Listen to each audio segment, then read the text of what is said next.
Je suis un peu en colère parce que j'ai commis une énorme erreur que je regrette aujourd'hui, j'ai trompé mon mari. Comment, pourquoi, quand et avec qui pourriez-vous vous demander? Je m'appelle Lisa.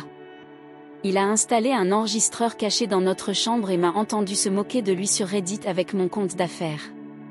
Mes anciens amis suivent mon compte principal, et ils se moquent déjà de moi, donc je ne peux que imaginer la quantité de ridicule qu'ils feront s'ils découvrent ce post.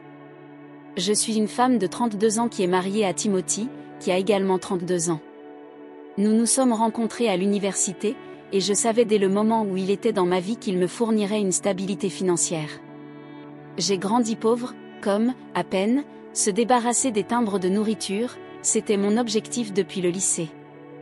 Je voulais être une épouse de trophée, avec un partenaire riche qui pourrait soutenir mon mode de vie.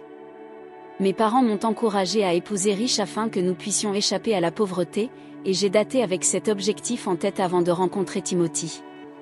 Nous nous sommes mariés depuis longtemps avant de nous lier le nœud il y a 2 ans. Il a fallu un certain temps pour se marier parce que Timothée était inquiet à ce sujet, mais après suffisamment d'excuses, il a finalement proposé. C'était une proposition trompeuse, mais j'ai été impressionnée par son intelligence et son potentiel. Timothy venait d'une famille riche et tout le monde s'attendait à ce qu'il réussisse dans la vie, tout comme Jeff Bezos ou Mark Zuckerberg. Mes cousins de l'enfer ont toujours eu quelque chose pour moi. Leurs parents ont tout essayé pour influencer nos plans de mariage, depuis l'achat d'une maison pour nous en cadeau de noces, avec le nom de Timothy uniquement sur l'acte, jusqu'à la menace de retirer Timothée du testament à moins que nous n'ayons signé un accord prénuptial. Je l'ai signé rapidement dans l'espoir de gagner leur faveur et peut-être même une place dans leur testament, grâce au bon salaire de Timothy.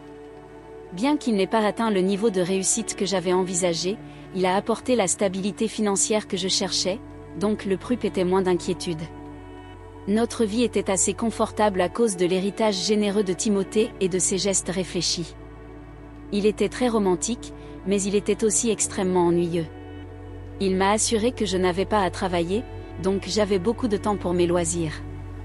Nous avons occasionnellement eu des soirées de rencontres charmantes, mais quand il s'agissait de dormir, c'était tout à fait ok. Voici la chose, j'étais complètement ennuyée avec toutes ces choses fantaisistes. L'ambiance du quartier n'était absolument pas mon gâteau. J'ai méprisé la malhonnêteté de tout le monde, et j'ai détesté d'avoir à dîner chez ses parents chaque semaine. Ses parents ne m'aimaient évidemment pas, et je ne comptais certainement pas recevoir un grand héritage d'eux, donc je ne voyais pas le sens d'y aller. Timothy était un gentil gars, et j'ai apprécié la sécurité qu'il a fournie, mais je ne l'aimais pas.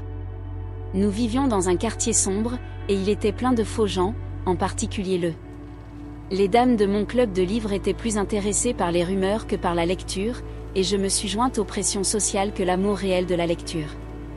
Malgré notre belle maison, la piscine et la salle de gym, j'ai eu l'impression de vivre dans un cercle sans fin de la même vieille chose. Chaque jour était comme le Groundhog Day, je ne pouvais pas secouer le sentiment de vide, c'était comme s'il y avait un grand trou dans ma vie qui devait être rempli.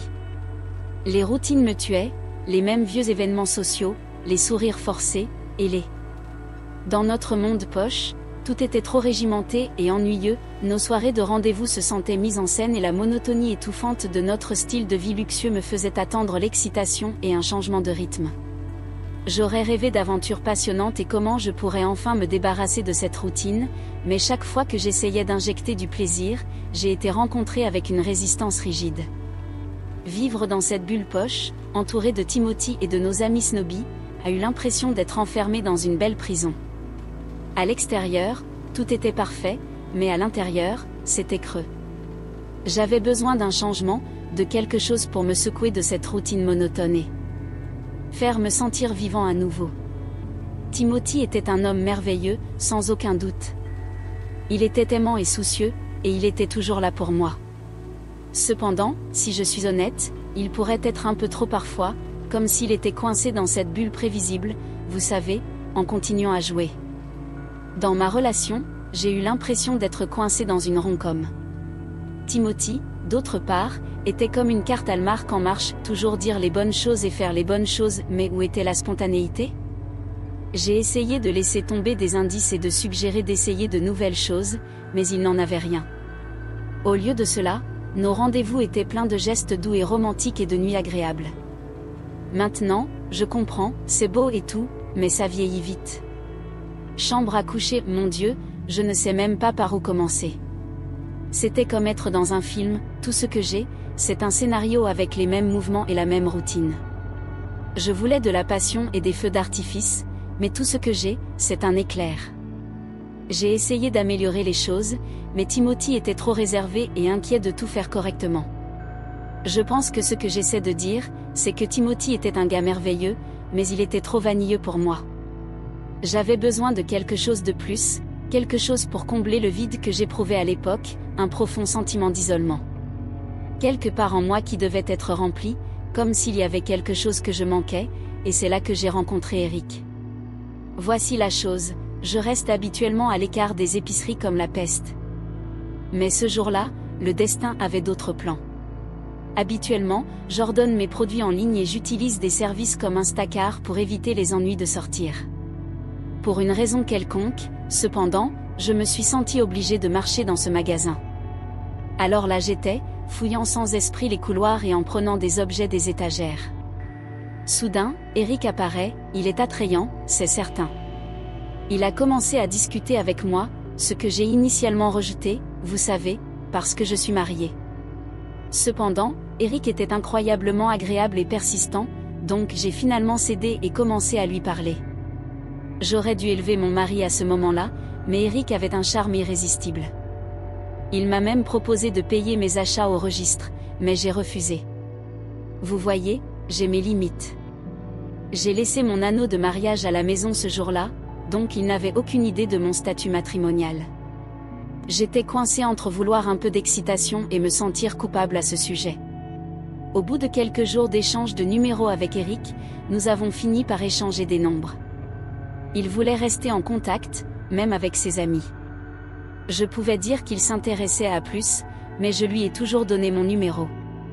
Je suis devenue addict à nos conversations, je ne pouvais m'empêcher de vérifier mon téléphone, en attendant avec impatience ses messages. Nous avons parlé de tout, je resterai debout tard pour continuer la conversation. Nous ne nous étions pas encore rencontrés, mais nous avions l'intention de le faire. Nous avons décidé d'aller au cinéma, mais je savais que c'était plus que ça. J'ai essayé de me convaincre que nous étions juste des amis, mais j'ai finalement été pris. J'ai dû faire très attention à l'emplacement de mon téléphone pour que mon mari ne découvre pas nos conversations. J'ai également supprimé tous les messages qui suggèrent que nous étions plus que des amis, de sorte que si nous sommes capturés, je pouvais faire semblant d'être juste des amis.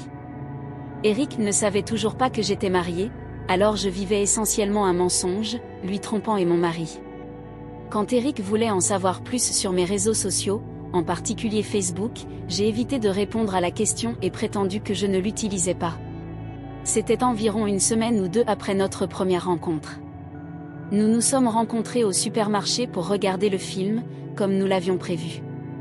J'ai choisi un moment où mon mari serait au travail pour qu'il n'y ait pas d'interruption.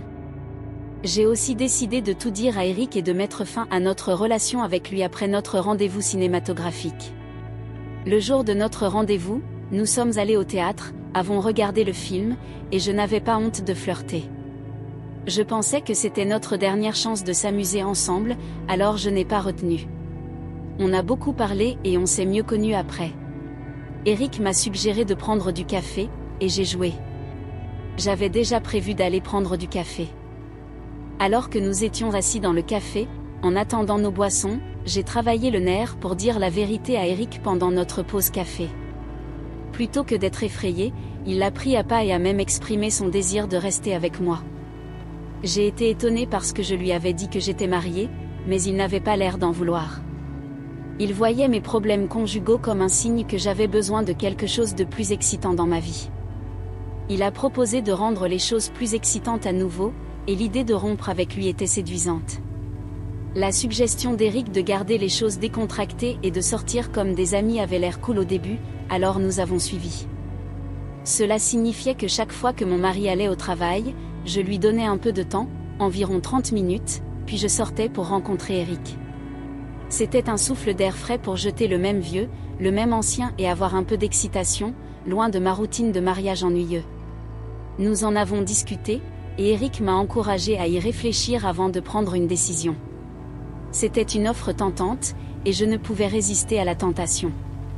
Au lieu de passer du temps à la maison ou avec mes voisins peu intéressants, j'ai passé du temps avec Eric, qui a apporté une étincelle à mes jours. Que nous allions juste sortir, regarder des films, ou sortir, la vibe d'Eric m'a fait rire et me sentir plus léger. C'était un changement très nécessaire, et je n'en avais pas assez. Au fil du temps, notre relation a évolué au-delà de la simple rencontre. Vous auriez peut-être deviné, mais au fond, je savais que j'avais traversé l'émotion de mon mariage, préparé le dîner, discuté avec mon mari, et le surpris avec des fleurs comme un geste de gentillesse, mais je ne m'intéressais pas presque autant que je le devrais. Un jour à la maison d'Eric, notre bonté ludique s'est transformée en quelque chose de plus, et nous avons fini par traverser une ligne et avoir des relations sexuelles à plusieurs reprises. Au début, j'ai été choquée et je suis partie en hâte, mais étrangement, je n'ai pas ressenti de regret immédiat. Cela a suscité beaucoup d'émotions contradictoires à propos de ce qui s'était passé auparavant. J'ai essayé de dormir, mais je n'ai toujours pas pu ébranler le sentiment que quelque chose s'était passé mal dans mon mariage. Je me sentais mal à propos de la tromperie, mais je savais aussi que mon mari m'avait encouragée à le faire, donc ce n'était pas entièrement ma faute.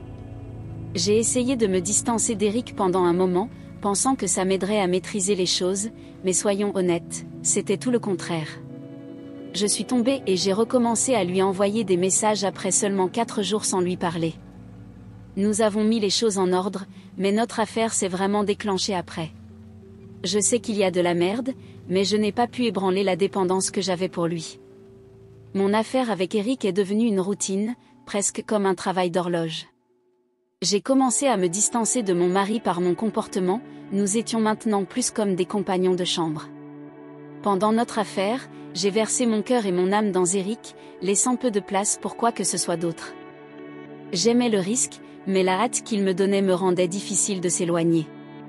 Pendant ce temps, mon mari faisait de grands efforts pour réparer notre relation, en sortant de son chemin pour me montrer l'amour et l'attention. Il ne comprenait pas pourquoi je m'éloignais, mais j'étais déjà trop attachée à notre affaire.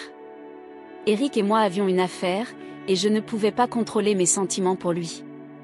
C'était comme mener 2 vies, l'une comme une femme fidèle et l'autre comme un amant infidèle. Je commençais à blâmer mon mari, convaincu qu'il ignorait mon infidélité, et je commençais à douter de la capacité de notre mariage à me protéger. Les choses ont changé quand Eric a eu des difficultés financières et a été chassé de notre appartement. J'hésitais à offrir mon aide parce que je ne voulais pas qu'il compte uniquement sur moi pour cash.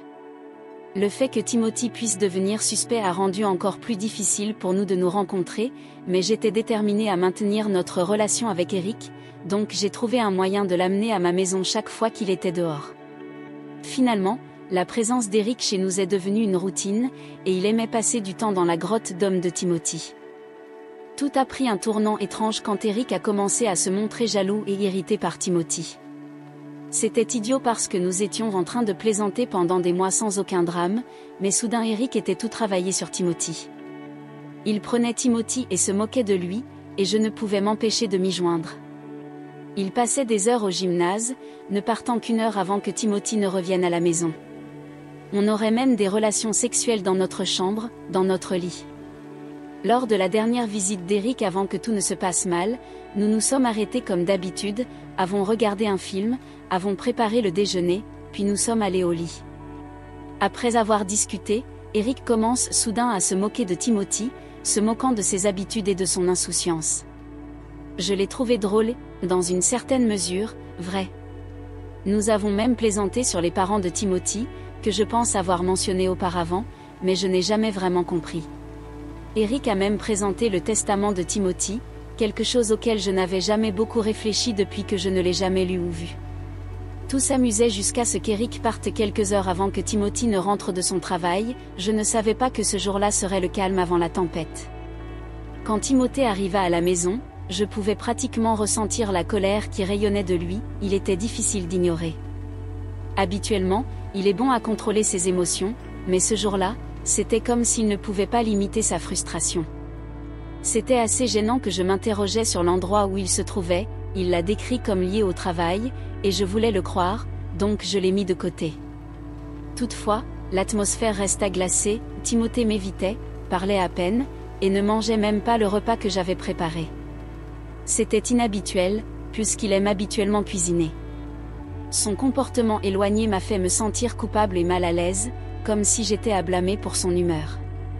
Je ne pouvais pas secouer le sentiment que quelque chose n'allait pas. J'avais l'impression que les choses allaient s'effondrer. En regardant en arrière, j'aimerais avoir accordé plus d'attention à mon intestin. Le lendemain, Timothy m'a informé qu'il n'allait pas travailler. J'étais surpris et déçu parce que cela signifiait que je ne verrais pas Eric, mais j'étais aussi soulagé parce que l'affaire avec Eric avait été en cours depuis des mois et j'en avais marre. Toute la journée a été étrange, pour être honnête. J'ai deviné que Timothy essayait encore de comprendre comment tout gérer, parce qu'il m'a alors dit de commencer à emballer. J'ai été étonné et essayé de le nier jusqu'à ce que Timothy joue un enregistrement sur son téléphone. C'était un enregistrement d'Eric et de moi qui se moquaient de lui dans notre chambre, donc il était douloureusement clair que j'avais été pris. Pas d'avertissement, pas de prédiction, juste que Timothy voulait que je commence à emballer. Je ne comprenais pas ce qui se passait, alors j'ai ri parce que je pensais que c'était une blague, mais il était mort sérieux. J'ai essayé d'expliquer et de plaider à Timothée, mais il était impitoyable. Il m'a alors donné un ultimatum, me disant qu'il avait déjà partagé l'enregistrement avec tout le monde que nous connaissions, et que ma réputation était tachée au-delà de la réparation. J'ai été pris avec des mains rouges, et il n'y avait aucun moyen pour moi de parler de ma façon d'en sortir. L'enregistreur qu'il avait placé dans notre chambre l'avait à juste titre pris en colère. En rentrant hier, il a appelé mes parents et leur a demandé de venir me chercher aujourd'hui. Il m'a assuré que mon téléphone serait inondé d'appels bientôt, donc je ne devrais pas m'inquiéter. J'ai commencé à pleurer et à supplier Tim d'écouter la raison, mais il était déjà dans ses voies. Je le suppliais de ne pas me laisser prendre tout ce qu'il m'avait donné, y compris les bijoux et la voiture. J'avais pris tout pour évident, mais maintenant j'avais tout perdu à cause du désordre avec Timothy. Mes parents étaient extrêmement en colère, et ils ne s'arrêtaient pas à me dire combien de désastres j'avais fait de la situation. Ils m'ont même appelé. J'ai vécu tout ça, ils m'ont appelé tous les noms dans le livre, ont clairement dit que j'avais ruiné mes chances en matière de sécurité financière, ont demandé que je recrute un avocat pour me battre dans ma affaire de divorce, et... Je n'ai toujours pas parlé de la clause d'escroquerie de la préfecture. La conduite à la maison était un cauchemar vivant, et ils n'ont pas perdu de temps à exprimer leur déception ou à m'assurer que je savais à quel point j'avais gâché, même chez eux. Leurs conférences ne se sont pas arrêtées avant la semaine dernière, et maintenant je suis coincé avec leur colère et leur culpabilité sans relâche. Leur dépendance financière à Timothée a été coupée depuis le drame, donc leur colère envers moi découle de leur croyance que je devais blâmer leur situation. J'ai essayé de contacter Eric dans l'espoir de recevoir un peu de consolation ou de compréhension, mais il a depuis disparu, comme s'il avait entendu des rumeurs sur le chaos et a décidé de partir. Pour rendre les choses pires, mon téléphone est inondé de messages d'amis et d'inconnus qui me critiquent pour mes actions. Je suis épuisé et dans un mauvais endroit émotionnellement. Je voudrais faire des corrections avec Timothy, mais il ne répond pas à mes textes et le seul qu'il a envoyé était d'annoncer que nous étions divorcés et que je serais servi. Je suis en perte et j'apprécierais grandement toute orientation ou conseil que vous pouvez offrir. Comme je l'ai mentionné plus tôt, le divorce a été accueilli avec des critiques constantes de la part de connaissances, d'amis, et même des étrangers. Eric est resté silencieux depuis, refusant de m'envoyer un message, d'appeler ou de me débloquer. C'est ironique qu'il prétend me aimer, mais il m'a coupé si vite qu'elle n'aurait pas à faire face aux conséquences. Le divorce lui-même était une plaisanterie cruelle, la procédure judiciaire a été accélérée à cause d'une clause frauduleuse dans notre préinscription, que mes parents, qui n'étaient pas au courant de cette clause, étaient furieux lorsque nous n'avions rien à faire et que nous devions payer les honoraires d'avocat. Ils sont dans un endroit difficile, mais ils ne vont pas se débarrasser de leurs habitudes paresseuses. Tout ce qu'ils font toute la journée, c'est rester dans la maison et me blâmer pour leurs problèmes financiers, ce qui les a laissés déchirés et encore plus en colère contre moi. Comme je l'ai mentionné précédemment, ils s'appuyaient sur mon ex-mari financièrement. C'est un grand réveil pour voir comment mes gens traitent ce désordre. Leur dépendance envers les autres a atteint un point de rupture, et il est difficile de ne pas se sentir frustré quand ils me blâment sans prendre aucune mesure pour s'améliorer eux-mêmes. Pendant ce temps, je travaille dur pour trouver un emploi pour quitter la maison de mes parents. C'est difficile parce que mon CV n'est pas très impressionnant, mais je suis déterminée à retrouver mon indépendance et à échapper à l'environnement toxique. J'ai choisi de ne pas mettre à jour à nouveau et peut-être supprimer ce compte. La négativité ici a été tellement drainante, et je dois me concentrer sur avancer. C'est un voyage émotionnel difficile, mais j'essaie de rester optimiste pour des jours plus brillants.